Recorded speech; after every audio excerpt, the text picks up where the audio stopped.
on this edition of Sightings. Have we lived before? She said, "You resemble someone," and she kept staring at my eyes. This man's amazing journey unlocked the secret to a past life and led him to his lost love. I told her I'd come back. Then, in 1975, was this country's strategic defense system shut down by extraterrestrials? The military was very effective in keeping it quiet. Could it happen again? It's not the first time in UFO history, won't be the last. Plus, a sightings update. Will the Heartland ghost strike again? I think there is perhaps a lost soul or a spirit that is trying to communicate.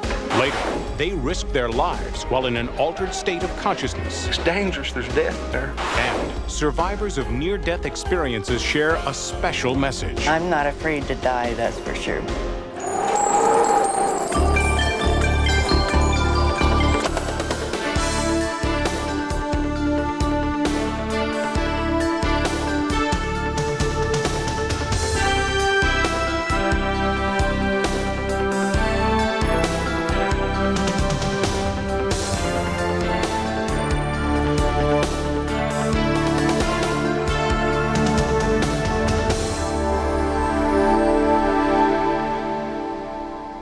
Welcome to Sightings. I'm Tim White. When investigative reporter Tim Stewart agreed to undergo a past life regression, he thought it was just research. He thought it would help him understand a phenomenon that he didn't believe in. And he thought it would help him explode the myth of reincarnation. But Tim Stewart thought wrong. She kept staring at me and she said, "You resemble someone. Who do you resemble?" And she kept staring at my eyes. He arrived in a place he'd never been before and felt that he was home. He met a woman he didn't know, but his heart told him something different. Was it imagination, wishful thinking, or was it the end of a journey he was destined to take? Well, I think with a logical mind, being a scientist, where I'm coming from is what didn't add up. I just discounted. Tim Stewart's strange journey began here in Albuquerque, New Mexico. A computer scientist by day, Stewart pursued his first love, journalism, as a freelance reporter. My wife used to tell me that 2 + 2 didn't always have to equal 4, but to me it has to, you know, and so I like to have proof. As far as paranormal and stuff like that, I wasn't that much into it. But when Stewart was hired to write a series of articles about the paranormal for a national magazine, everything changed. I was assigned several different topics, and one of the topics happened to be past life therapy. As part of his research, Stewart became his own guinea pig. He underwent several hypnotherapy sessions with regressionists Elsa LaFlame and Irene Larison. He felt if he was going to write about it, he wanted to know what the experience was, so that as a writer he could interpret it and write about it in the first person. The more you go under, the clearer things become. The very first time you go under, the second time, things become hazy, they're not as clear, you're doubting yourself. But the fourth time Tim Stewart was hypnotized, the unimaginable happened. The impartial reporter began revealing very personal details about a man who had died before Stewart was born. I knew that I grew up in a town called Allentown, Pennsylvania. I knew that I had brothers, and it was still bits and pieces of a puzzle. He started coming out with some very good information. He started coming out with names, with places, with descriptions. She said, "Where are you?" And I said, North Africa. It was just as clear as day. I knew where I was. I knew that my name was on my bag. I had this cold feeling. I was chilled to the bone. I knew that he was part of the 47th Infantry, the 9th Division. I knew that I was born May 27th, 1919. When I was asked to look at the dog tag, it was as clear as me looking at you. I could read the numbers off of it. I was able to bring out his military serial number, his blood type. I kept saying that my name was William, but I knew the last name was Max. Under hypnosis, a portrait of William Max emerged. He was a soldier, husband, and father, born in 1919 in Allentown, Pennsylvania. But was there really a William Max? I called the Allentown Library, and we got a hold of the gentleman who is head of genealogy. and he had told me he would look into it. A month later, Stewart received a letter from the library. Enclosed was the obituary of a man named William Max and his photograph. I opened it up, and there was William's. It was just a black and white, but still, there was an uncanny resemblance to me. And I started crying. And I don't know why, but I did. You know, it was too much. Tim Stewart continued to undergo hypnosis, and the memories became even more real. Every time I went under hypnosis, I felt like something was wrapped around my forehead. I felt like you could literally reach inside my torso. I felt that my left leg, there was something wrong with my left leg. Vision after vision proved correct. The grave marker he recalled under hypnosis was confirmed by the Pentagon. So were his dog tag numbers. And then, as Tim Stewart filled in more of the everyday details of Max's life, he says he began to feel his soul as well. I kept talking about this woman in England. I knew her name was M, and Irene asked me and came right out. She said, "Do you know this woman now?" And I said, "Yes." And I said, "She's my wife, Babette." It was a strange recognition. Tim Stewart looked into the eyes of his wife and saw the reflection of William Max's long-lost love. I think things that are unfinished in one lifetime, you're given an opportunity to finish in the next. When Babette was regressed, her first recollections mirrored those of her husband. It feels like daydreaming. It's sort of like watching an old film in your head. But then, Babette began to reveal new details. A passionate but short-lived love affair in London that ended with Max's death. For a long time, she really didn't even know that he was dead. She just assumed that he just never wanted to come back. She loved him, and I think in a lot of ways she was very bitter because he never came back. And no one could really tell her what had happened to him. She was beautiful. She was as beautiful as my wife is now.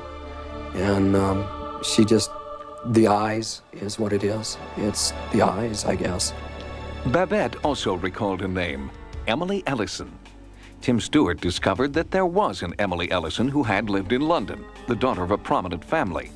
Members of the family were featured in many society columns of the day, but Emily was strangely absent. In a lot of ways, she was very rebellious against the money and the power and the seclusion. Her father was very strict, very controlling of her life and everything that she did. When they met in England, I fell in love with her, and I was going to marry her, and I was going to come back. I told her I'd come back, but I never came back. William Max died in North Africa in 1943. But did he keep his promise to Emily that he would come back? Tim Stewart, the once skeptical reporter, believes Max did keep his promise, and that Tim Stewart was destined to fall in love with Babette because she carries the spirit of Emily within her. We never really lose each other. Many people are afraid of death, and they're afraid of either losing someone close to them or being lost. And this story really shows how you really don't lose the people that you love and the people who are close to you. Researching the life and death of William Max was just the first part of Tim Stewart's incredible past life journey. By a strange coincidence, Tim Stewart met William Max's family. It happened when William Max's sister-in-law stopped Stewart, a total stranger, on the street, and said he looked familiar. Coming up, Tim Stewart confronts his past life when he meets the family of William Max. I wanted to meet him. I didn't really believe in him.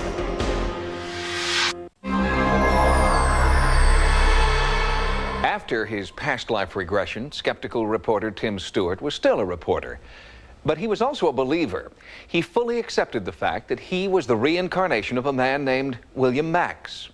But would the surviving members of Max's family also accept the fact that their dead brother and uncle had returned in the body of Tim Stewart? They say that we recognize each other through our eyes.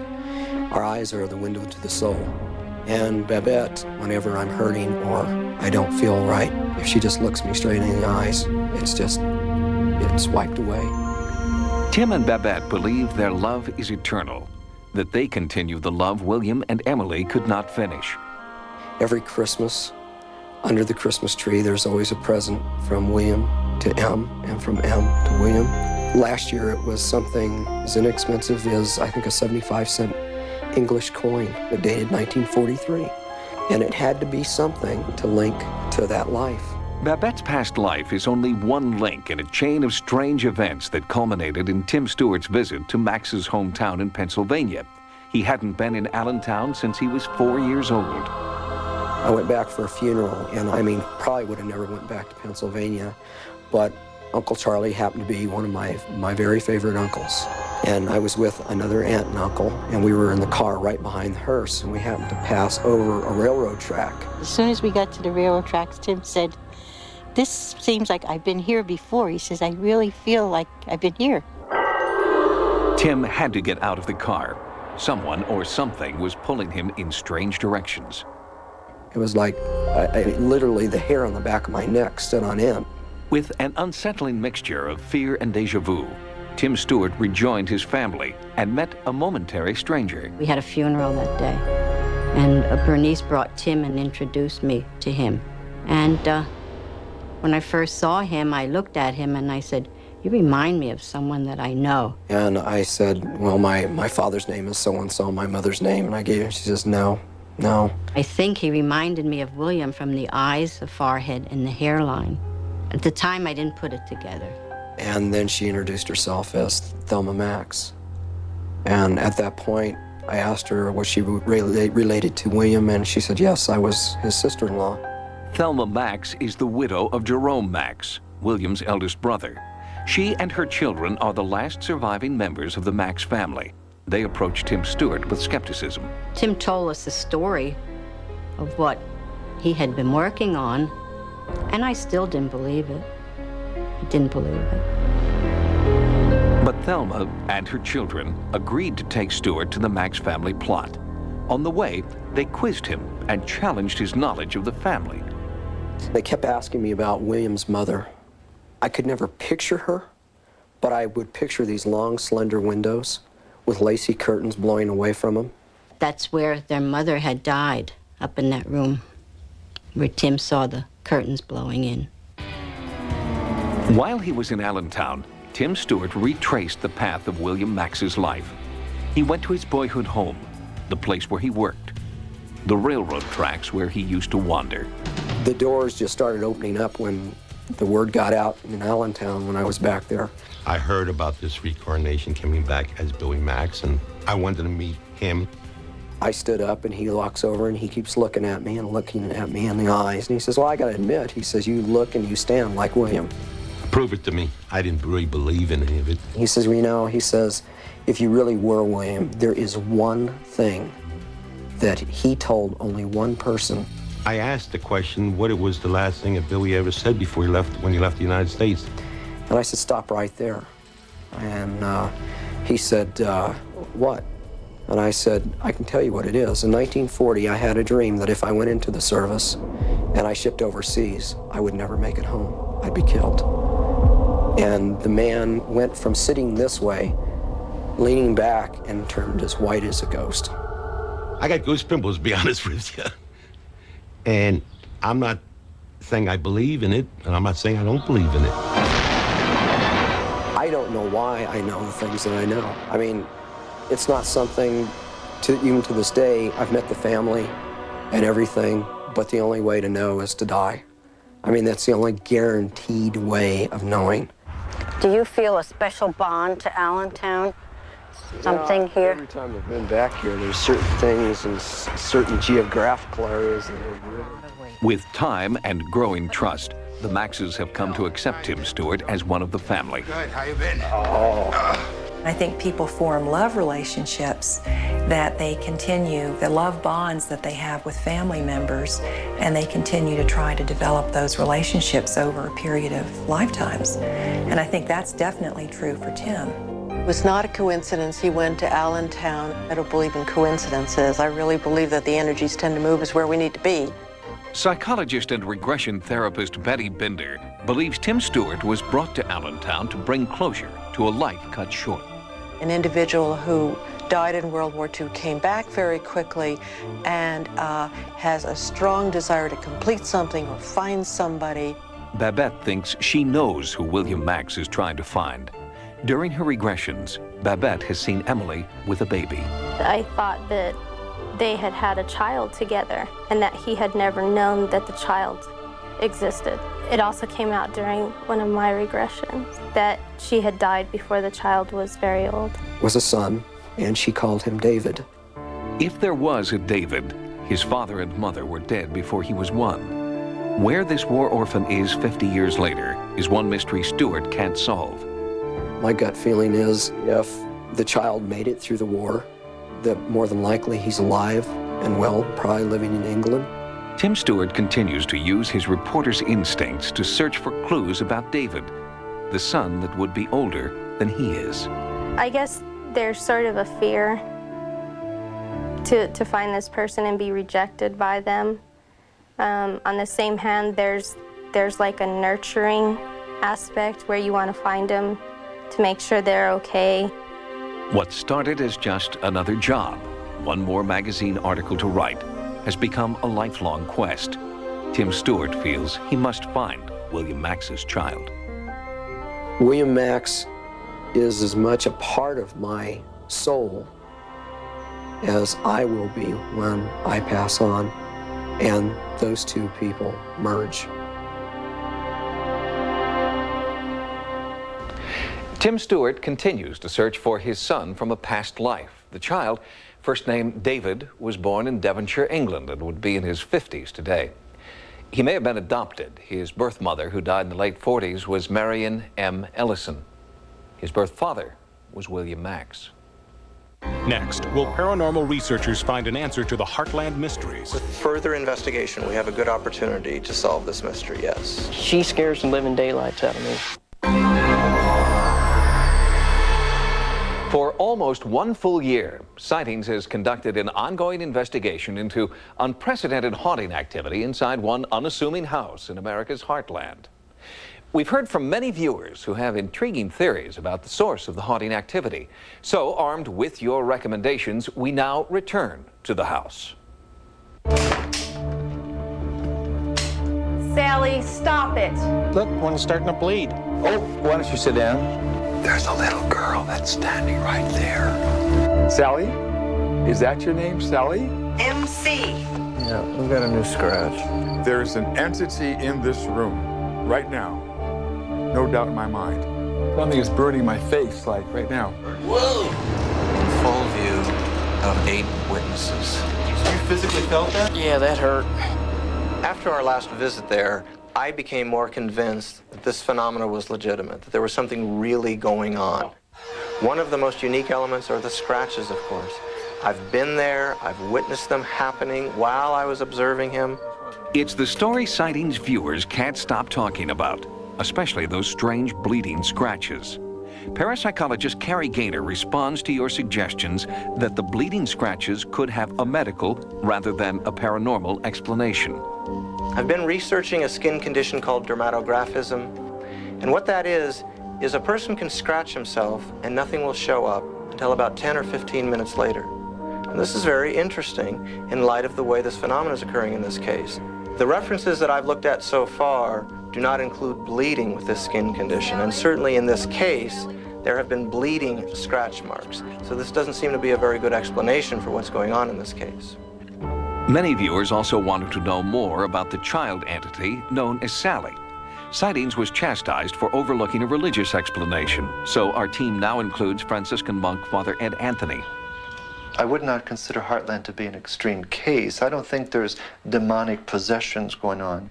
I think what's happening there is perhaps we would maybe call a lost soul or a spirit that is trying to communicate. When you try to communicate with somebody, if they're not listening to you, if they're not paying attention to you, you're going to do all kinds of things to get that person's attention. I think perhaps a spirit would do the same thing. Many viewers have suggested that the scratching is actually stigmata, which they define as a physical manifestation of Christ's crucifixion wounds. I don't think Jeff is experiencing a stigmata. I think you have to look at, is there a connection to the doctor who was involved or who was there when this young girl died? There is a part in scripture that says, and the sins shall be passed from generation to generation upon your children's children's children, however. You know, what happens is it can jump over generations. Things can manifest themselves or things can become present generations later. I've heard of these things happening, and I think that you can find a psychological reason for it all the time. Not to say that there may not also be a ghost or an entity or some kind of spiritual explanation that goes along with it. But I think there's also a psychological connection. Psychiatrist Dr. Carol Lieberman agrees with many sightings viewers that there is a psychological explanation for the haunting activity. Something about Pam and Jeff makes them more susceptible to haunting activity. Some people believe that ghosts don't just attach themselves, or entities don't just attach themselves to anyone, or don't just come in at any time. That people, the more open a person is, in various ways, vulnerable or open in a positive way, the more they're likely to affect them. If we just drop our skepticism just for a moment, and as a researcher, I'm not really allowed to do that, but there's a real human angle here, and that is a man's being terrorized. Something is happening to him without his say, without his control, and he's got to be thinking to himself, well, if this could happen, what else could happen? She scares the living daylights out of me. If I had to come up with one global explanation to include the whole family psychodynamics, as well as the spiritual entities that may dwell there, I would say that it has to do with a lot of anger directed at father figures for abuses that have gone on through the ages, with the anger at fathers or father figures. These expert opinions are important, but as long as Jeff and Pam remained in the house, the entities didn't appear to pay any attention to expert opinion. Now, a new family lives in the house. So far, they've experienced no haunting activity. When I go around town, everyone asks, when I tell them where I'm living, they start talking about it, and they tell me I've heard so many stories, and I was surprised that there's so many people that believe this stuff. If the activity continues in the house with the new family, then what we have is a traditional haunt. And the people coming into the environment might bring that phenomena out. So it's even possible that somebody could live there and nothing would happen. If, on the other hand, it follows the family to their new home, then we have a haunt really that seems to be centered around an individual. Jeff. You're being asked to help Sally.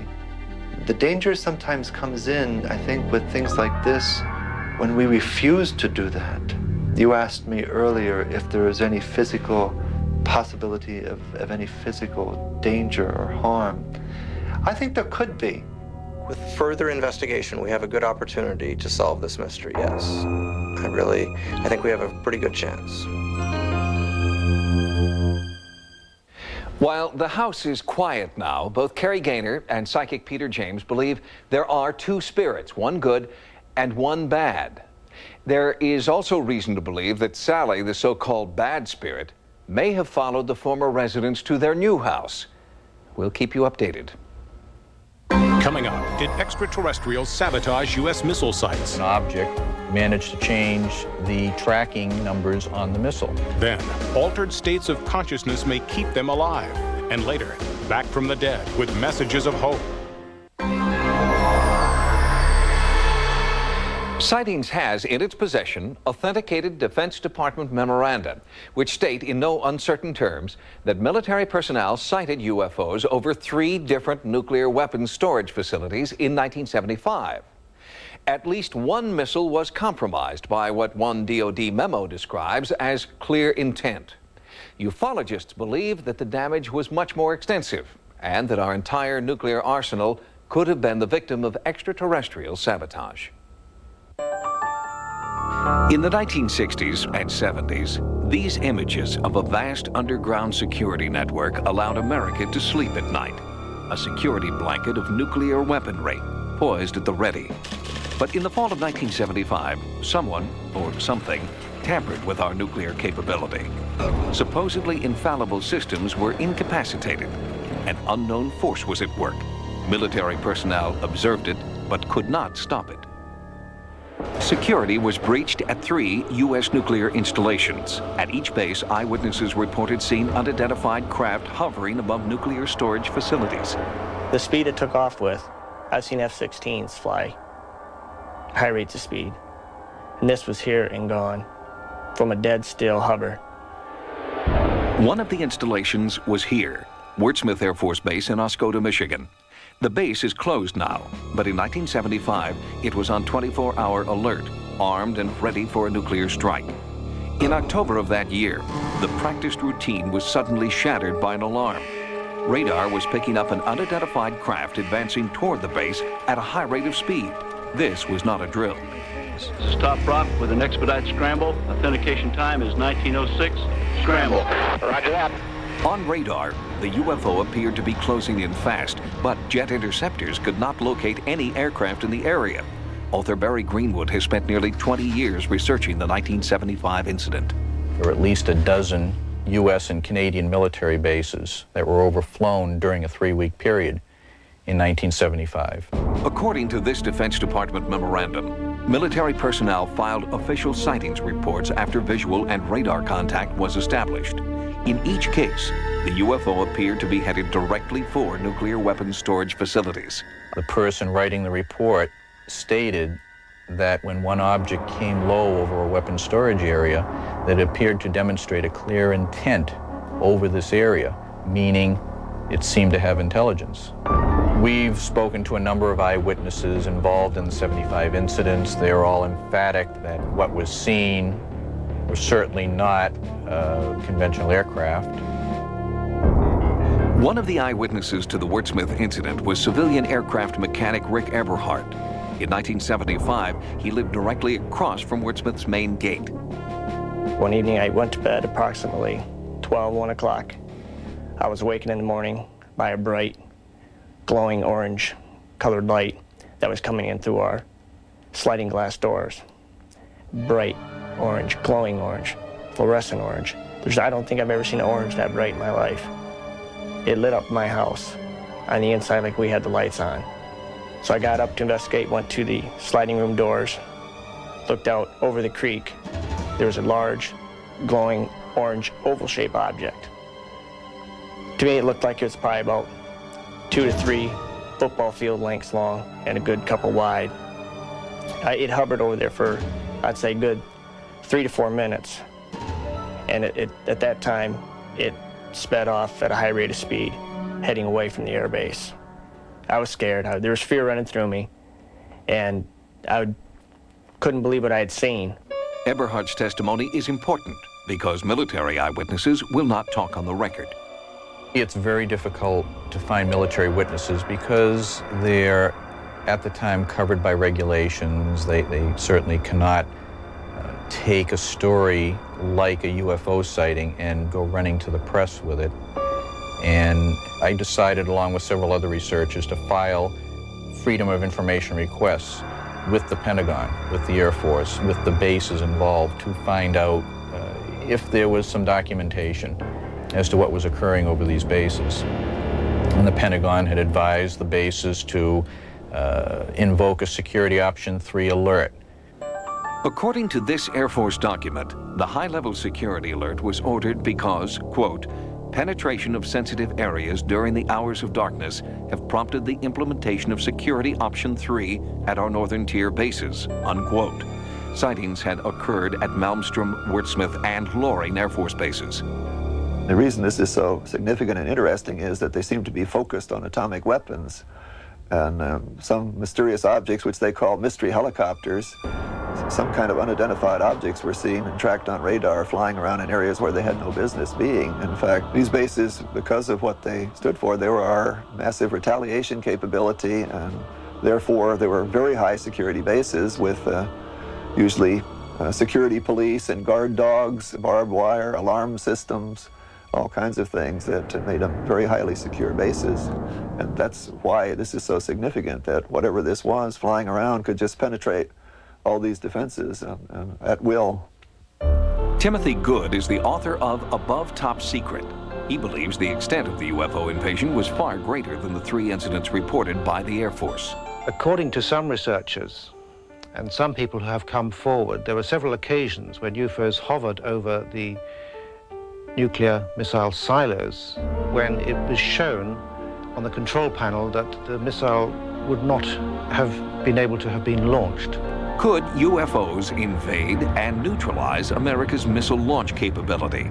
According to ufologists, they could, and did. Malmstrom Air Force Base during the first week of November of '75 had several intrusions near missile silos, one involving an object which, according to one witness, hovered over the silo and somehow managed to change the tracking numbers on the missile. According to the witness, the missile had to be removed and retooled to make it work again. And to see this, not in UFO books, but in government military messages, was a real eye-opener. And I think that if the public had known that at the time, there would have been great alarm. To the Air Force, Wurtsmith is a dinosaur whose extinction was made possible by the end of the Cold War. To ufologists, it's a silent reminder that UFOs have been among us and that their intent is clear. So it's not the first time in UFO history, it won't be the last. There are lots of cases where these things were real and unexplained and flying in and out of these top security areas at will, and they had no control over it. This would cause them a serious problem. They can't say, we're defending you. They just can't. You know, it's beyond their capability, and they shouldn't be held to blame for this. I just wish they would be a little more candid about, with the public, about what goes on in these cases. The United States Air Force continues to deny allegations that the 1975 sightings incapacitated our nuclear defense systems. But they do not deny that there was clear intent displayed by UFOs flying over Wurtsmith, Loring, and Malmstrom Air Force bases. Next, snakes in the pulpit lead these people to altered states of consciousness. They handle fire, snakes, drink strychnine without being injured. Recent studies indicate that altered states of consciousness, deep relaxation, for example, can ease pain and alleviate symptoms of disease. But are there mental states that can actually shield the physical body from disease and even death? In small churches throughout America, people in an altered state of consciousness are drinking poison, handling cobras, and living to tell about it. In the Old Testament, the snake is a powerful symbol of man's fall from grace, the messenger of temptation and physical embodiment of sin. In rural churches throughout America, practitioners believe that they can confront the dark powers of sin and emerge unscathed. In an altered state of consciousness known as the anointing, they grasp poisonous snakes and drink lethal doses of strychnine. The reason why we handle snakes is because the Bible says in Mark 16, they shall take up serpents. And we also believe that the Bible says if they drink any deadly thing, it shall not hurt them. And we believe, you know, through the power and the Spirit of God that we can do it and it will not hurt us. The participants typically work themselves into some kind of state of altered consciousness. You become so heightened as to what you're looking for that it literally alters the body chemistry. Author Fred Wolf is a physicist who researches altered states of consciousness and searches for a scientific explanation.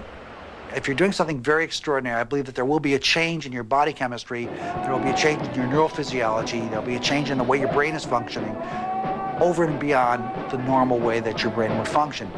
Skeptics charge that the rituals are fake, that the snakes are not always venomous, and the strychnine is so diluted it could not be lethal. But independent tests have shown that the venom and poison are. They become immune to snake bite, to strychnine, because they've taken so much into their bodies over a period of time in small enough dosages that by the time they get to a larger dosage that would kill me, their bodies have been protected by the immunization process. But for the devout, there is only one explanation for their immunity: faith in the power of God. In this home video from eastern Kentucky, practitioner Grace Holland appears to drink strychnine and handle fire while in the throes of a religious ecstasy. The most fascinating thing to me about this religion is they handle fire, they handle snakes, they drink strychnine, they get through this without being injured. It's absolutely unbelievable to me. Most of the snake churches are located in rural areas of Appalachia and the Deep South. Services aren't advertised because the use of snakes in the pulpit is outlawed in most localities. Practitioners often worship in defiance of the law or go to places where snake handling is allowed, like this church in Kingston, Georgia. If the Lord is with you, you're not afraid at all.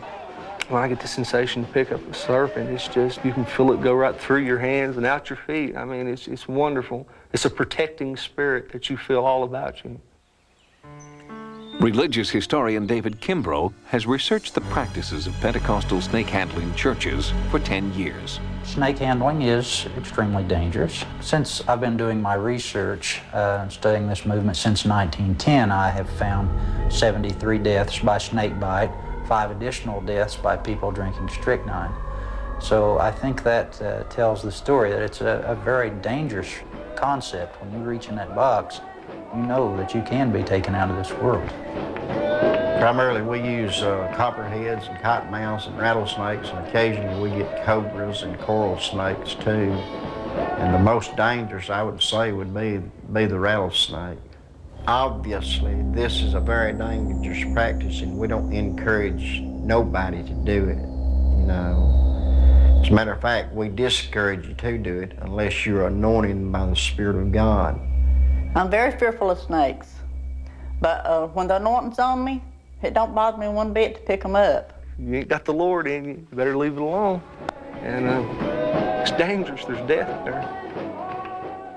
Sightings presents this report as an example of the effect of altered states on some people some of the time. There have been deaths. In fact, one of the members of the Georgia community in this report has recently died after being bitten by a rattlesnake in church. Never assume that you are safe. Never pick up a poisonous snake. Up next, a near-death experience transforms a life. This being of light approached me, and I was told that it's the little things that we do that lead to good. The validity of near-death experience is being challenged. Some members of the scientific community believe that the tunnel, the white light, and the angelic figures are all hallucinations induced by oxygen deprivation. But these visions are only a small part of the near-death experience. What science cannot explain away are the physical and spiritual transformations that occur after an NDE.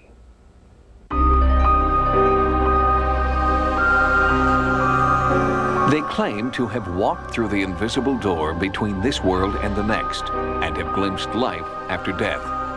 But before they take the final irretrievable step into oblivion, they are pulled back for a purpose, and then transformed by what is called the near-death experience.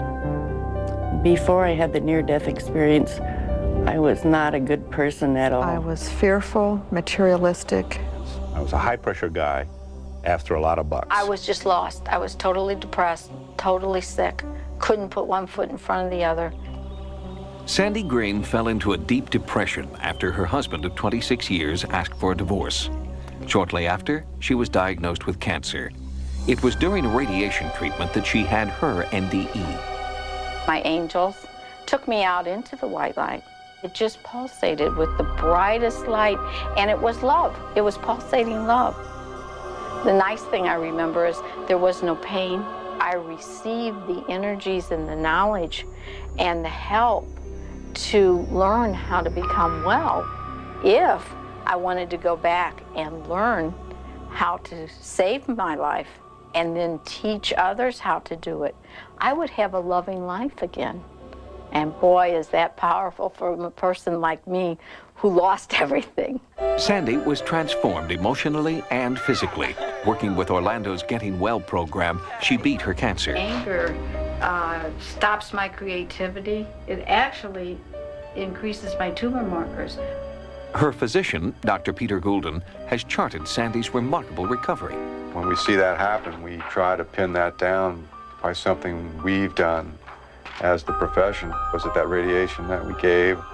How about the chemotherapy, etc.? And a lot of times we don't have an adequate explanation for why things got better. And so who knows?